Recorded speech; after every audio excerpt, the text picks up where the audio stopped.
Yaxshimisiz do'stlar, men sizlarning 100 tuvan qilgan do'stinglar yandan bayan. Mana mundaq bir odam bor. U bo'lsa, Amerika tarixidagi eng yomon aldamchi. 19 yoshga kirmayli 4 million Amerika dollarini aldab ketgan. Ushquch qiyofatiga kirib 3 million kilometrdan ortiq haqsiz uchib 26 davlatga borgan. Doktor qiyofatiga kirib, yana tek doktorxonaning mas'uli bo'lgan. Advokat qiyofatiga kirib, bir oblastning bosh taftish amaldorining yordamchisi bo'lgan.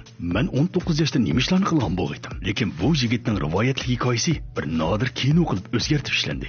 Mana bu davlat ichidishida yuqori nomor eshgan kino Müşük chashqan o'yini. Bosh personaj bo'lsa 16 yoshli Obid ismli bir o'g'il bola. Aqlli, kelishgan. Bu chaqda u tex aldamchi emas edi. Agar siz qiziqsangiz, diqqatingiz tuvanda bo'lsin. Undaq yuqori saviyalik aldamchi zodi qandoq tavlangan? Nihoyat oddiy. U oldi bilan turmush tarafidan aldangan. Obidning dadasi bir dangli korxonchi. Ota-onasining munosabati bek yaxshi. Bir-biriga bekil omroq. U aslida baxtli edi. Biroq bir kuni u o'zining aldalganligini bayqaydi. Dadasining so'zi yaxshi bo'lmay, amaliyotda vayron bo'lay degan edi. Mashinasini bank ilib ketdi. Asildagi cho'ng uy amdilikda kichik yotoq binosiga aylandi. Holbuki ular bularning hammasini Amerika hukumatining adolatsizligidan ko'rdi. Uzoq o'tmay u o'zining yana aldanganligini bayqaydi. Opsi amaliyotda dadasini yaxshi ko'rmaydi. Yana tex dadasining do'sti bilan birga bo'lgan edi. Obid yangi maktabga yetkilib o'qishga majbur bo'ldi. U maktab formasini kiyib maktabga keldi. Kim bilsin, kelib maktab zo'migirining bo'za qilishiga uchraydi. U sinfga kirdi. Maktab zo'migiri uningga dars o'tadigan muallimga bek o'xshaydiganligini aytdi. Obidning ko'nglida bir o'y paydo bo'ldi. Hamda ishni boshladi. Munbarga kelib o'zining ismini yozdi.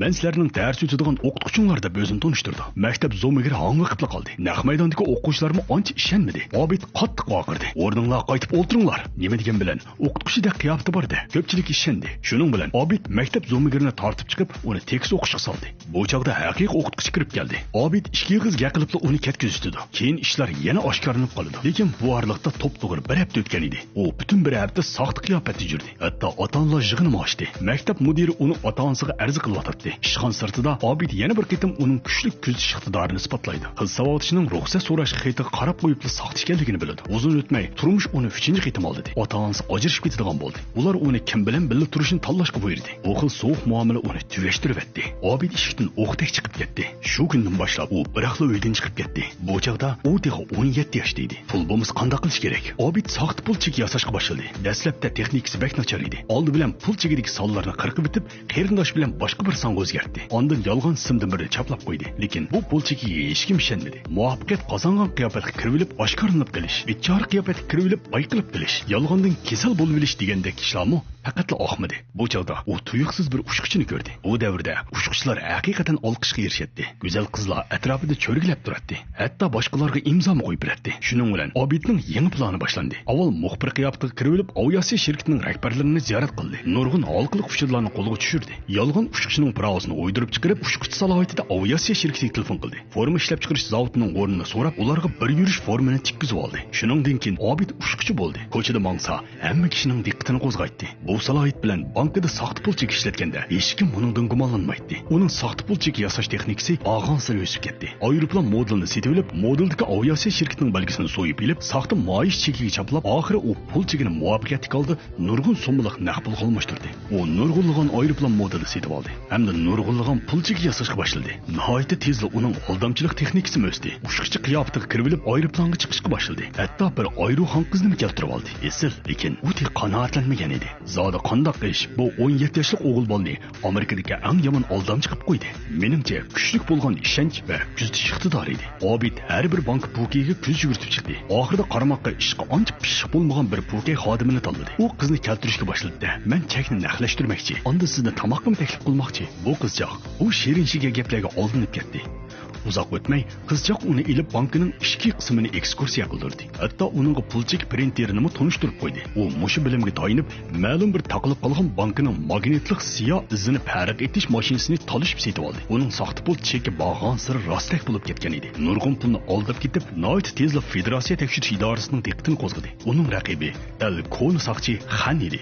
Shundoq bir kuni u Obidning yotig'ini iz qo'g'lab tepib kelib, qurolni tayyor qilib bostirib kirdi. Bu yer haqiqatan Obidning hujrasi edi. Lekin odamchi, hojatxonada odamning ovozi chiqdi. O, dal Obid edi. U Xanga tamkinlik bilan naq maydon ahvolini tanishtirishga boshlaydi. Xan ahvoldan onqiranmay qattiq vaqiraydi. O chaqda Obid nihoyat erkin holda, "Men odam tutqun keldim. Sizningcha uni tutmoqchi bo'lgan menla bor deb qardingizmi? Men boya uni tutib oldim" deydi. Xan bir ishni bir ishlanmay uning kinishkisini ko'rmoqchi bo'ldi. Obid hamiyalni ilib Xanga berdi. Bu pul qopchiqini ichi sal tez bo'lib, texi ichib bo'la olmay turibla, Obid Xanni deri sirtda qarab yiqishga chaqirdi. Binoning ostida dal ishga odam bor edi. Obid bu dal biz tutgan ablah deydi. O chaqda Xan uningga ishinib toponchisini yig'ishtirdi. Lekin Obid uning guvonomisini ko'rmoqchi bo'ldi. Xan kinishkisini berib ko'rib bo'lgandan keyin Obid narsalarni yig'ishtirib ilib chiqdi. Xan uf deb xotirjam holda karvatda o'ltirib qoldi. Tuyuqsizlar. U bir normalsizlikni his qilib qoldi. Hamyonni ichib ishidagi hamma narsaning marka qog'oz ekanligini ko'rib, o'zining hozirla Amerikadagi eng yomon aldamchini qo'yib berganligini bildi.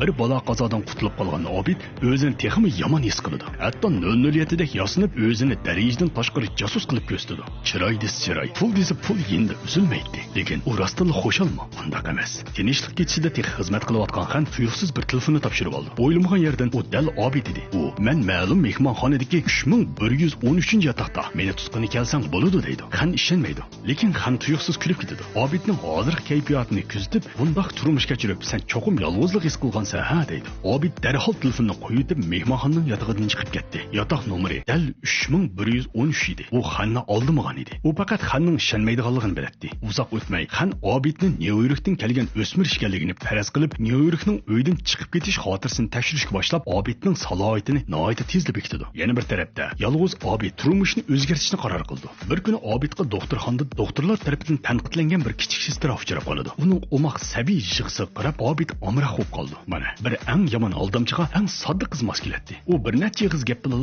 uni qaqoqlab kuldiribdi. U nihoyat tezla Harvardning o'qish bitirish isbotini o'ydirib chiqib, bu doktorxonaga kelib xizmatga qabul qilinib, asosliq boshqaruvchi bo'ldi. Bir tarafda boshqaruvchi bo'lib, bir tarafdan qizlarni keltirdi. Lekin u haqiqiy yaralangan bolalarni o'z ko'z bilan ko'rgandan keyin o'zi bardoshlik berolmay, darhol hojatxonaga kirib qusib yetdi. Nima degan bilan salohiyati yolg'onda. Uzoq o'tmay, u yana bir qitim kasb o'zgartirishni qaror qildi. Qiz do'stining uyiga kelib, balsining bir obro'li advokat ekanligini bayqaydi. Tomoq ustida u yana odat xarakterlik odam aldashni boshladi. Hamda men doktor bo'lishdan ilgari advokat edim deydi. Natijada qizvolning dadasi nihoyat tezli bilib qoldi. U Obidni bir chatga chaqirib, uningdan zodi qanday qilmoqchi ekanligini so'raydi. Obid samimiy qiyofatda u qizning dadasiga "Men hech nima emas. Men faqat bir savdoylarcha qizingizni yaxshi ko'radigan yigit" deydi. Advokat birdamdala uni e'tirof qiladi va qabul qiladi. Shuningdan keyin qizvolning dadasi o'ttirga chiqib, uni shtat bosh taftish amaldorining yordamchisiga aylantirib qo'ydi. Amerikadagi bu dangliq aldamchining eng cho'ng siri sodi nima? Uning sonsizlagan kishilarni qanday oldiganligi emas, balki qanday ko'chirmachilik qilib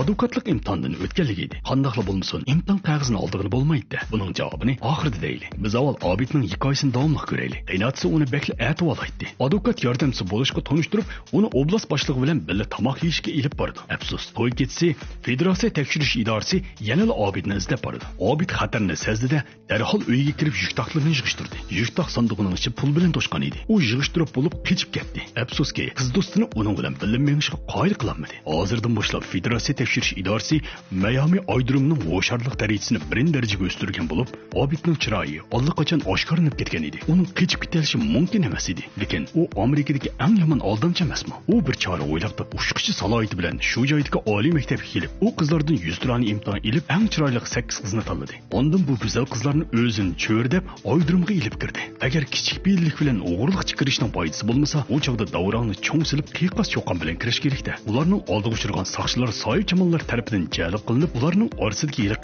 eng yuqori tutish buyrug'i chiqargan jinoyatchiga hech kim diqqat qilmaydi. Yana bir tarafdan Obidmi bir kishini gumonli odam siyoqqa kirgizib, federatsiya tekshirish idorasining jalb qilib, yo'lbosni tog'dan ko'chirish yelisi bilan qochib ketdi. U Yevropada uyon-bo'yon yurib, odam aldab 7 oydan keyin yana bir qitim tutish buyrug'i chiqarildi. Bu kuni Xan o'zi yolg'iz berib uni qo'lga olmoqchi bo'ladi. U Obidning pulchiga zavodga kirdi. Obid uni ko'rib o'diqib ketmaydi. Aksincha nihoyat xushal bo'ldi. Hamda Rojdestvo bayramga muborak bo'lsin deydi. Xan uningga sirtda 20 soqchi qurolliq seni saqlayotdi. Men ularni qoyil qilib, seni tinchlik ketishga ko'ndirdim deydi. Obid bo'lsa ishonmadi, lekin Xan sovuqqonlik bilan mundoq dedi. Bu rost. Agar sen yolg'iz chiqib ketsang, ular seni o'q chiqarishi mumkin. Obid yana ishonmadi. Ham sirtga chiqmoqchi bo'ldi. Xan eng oxirgi qitim ogohlantirish berdi. Obid oxiri uningga ishindi. Hamda Xanga o'ziga ko'y selishga yetadi. Ular birga sirtga chiqadi. Sirtda bo'lsa, jimjitlik hukm surgan edi. Obid kulib ketadi. Bu eng yomon aldamchilik xususimi? Yana oldinib qolgan edi. Yo'q, bu chaqda rostilla soqchi mashinasi qo'rshab keladi. Nurg'un soqchilar qo'pollik bilan Obidni ilib ketadi. Yana nurg'un oydan keyin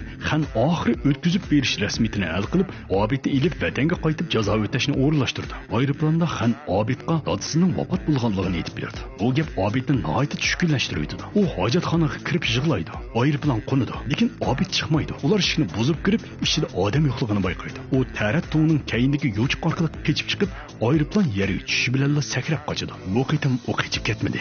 Balki opasining yangi uyiga keldi. U darizdan qarab, uning boshqalar bilan yangi oila qurganligini, inoq ishkanligini, yana bir umoq qizning o'zining azaldan ko'rib boqmagan singlis ishkanligini bildi. Obidning shuncha yil kechib yurgani, dal mushundaq bir illiq oilaga erishdi. Lekin u eng oxirida erisholmadi. Balkim qochmagan bo'lsa, uni bor bo'lishi mumkin. Soqchilar keldi. Obid tashabbuskorlik bilan soqchi mashinasiga chiqdi. Uning ularni avar qilg'isi yo'q edi. U 12 yillik qamoq jazosiga hukm qilindi. Bir necha yil o'tgandan keyin qan tuyuqsiz uni yo'qlab keldi. Aslida uning ojit tushgan bo'lib, bir parcha soxta chekni uningga ko'stadi. Obid bu jinoyatchining banka kastirish ekanligini aytib berdi. Uning qilgan tahlillarining hammasining o'ziga xos bo'lgan inchki nuqta ekanligini ko'rib, xan uningga ichidan qoyil bo'lib ketdi. Uzun o'tmay Federatsiya tekshirish idorasi Obidga bir kishilik xizmat berdi. Shuning bilan iqtisodiy aldamchilik jinoyatini fosh qiladigan razvedchik bo'lib qoldi. U bir muncha xizmat bilan oldirash bo'lib ketdi. Uning qallasida yangi kechib ketish o'y paydo bo'lib qoldi. Kechib ketish kerakmi?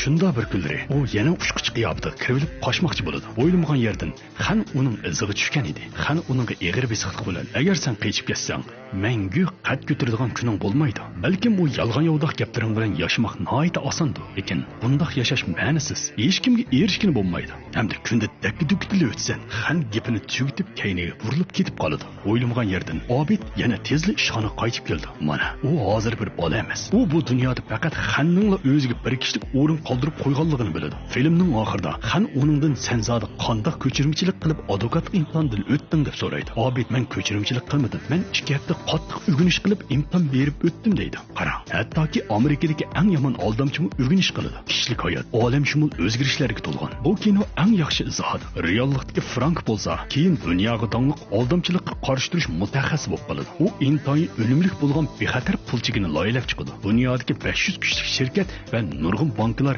har yili uningga necha million Amerika dollari to'laydi. U to'y qilgani 26 yil bo'ldi. Hamda 3 balliq bo'lib, oxiri o'zining illiq oilasi bo'ldi. To'g'ri, odam aldash albatta oson ham qulaylik. Lekin baxt ham go'zal kelajakka aldamchilik bilan erishgani bo'lmaydi. Baxt faqat o'zimizning tirish orqali qo'lga keltirishimiz kerak.